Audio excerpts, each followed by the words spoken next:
What's up mga Kabalita TV? Isang magandang umaga po sa ating lahat mga kaibigan. Siyempre, welcome back po sa ating channel. Inyo po bang naalala yung ating naunang in-upload na isang Panasonic na TV mga kaibigan, at ang sira po ay itong backlight mga kaibigan. At unfortunately ay napalitan po natin ang backlight mga Kabalita. Subalit ito po ang nangyari mga kaibigan. Wala po siyang supply papunta sa ating top board, papunta doon sa ating LCD or sa panel po natin mga kaibigan, which is referring doon sa ating 12 volts mga Kabalita. So hindi po magkakaroon ng display ang ating screen pagka ganito, wala pong supply papunta doon sa ating mga clock signal mga kaibigan. Yan po ang mag-spread ng voltahe na yan papunta doon sa mga clocking signal po natin sa ating top board mga Kabalita. So pagka ganon ay wala po tayo ibang pinaghihinalaan kundi ang ating mainboard mga kaibigan, dahil ito naman ay normal ang pag switch yung pag on ay mapapansin po natin na halos kompleto naman po.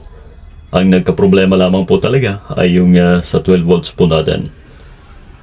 Hindi po natin masyadong kabisado ang Panasonic na ito mga kaibigan dahil bihira po ako gumawa ng ganitong klase ng unit.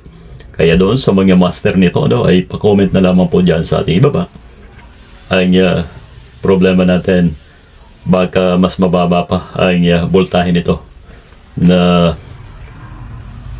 pumupunta doon sa ating top board mga kaibigan. Pero ayon sa ating research ay bihira po ay mas mababa sa 12 volts, maliban na lamang po doon sa ating mga maliliit na TV yung mga 22 inch ay talagang gumagamit ng 5 volts lamang po na supply.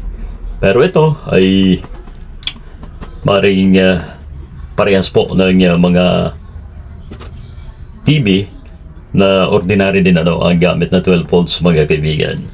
Sa pagkakataong ito ay atin munang tatanungin ang suki natin, ang pasyensya po kung ipagpapatuloy ang pagpapagawa nito, dahil tayo ay maghahanap pa po ng mainboard bago po tayo makapag-proceed sa iba pang susunod na paghahanap ng sira sa unit na ito mga kaibigan. Alright? So yan lamang po muna ang maibabahagi ng inyong ibang lingkod mga kaibigan. So hindi po lahat ng walang screen light ay backlight po ay problema mga kaibigan. Although sira po talaga ang backlight nito, pero may iba pa pong problema ang naturang unit mga Kabalita. So maraming salamat po sa inyong patuloy na pagsubaybay sa ating mga ina-upload na video dito lamang po sa ating channel mga kaibigan, mapa Facebook man o sa ating YouTube channel. Thank you so much po sa inyong lahat.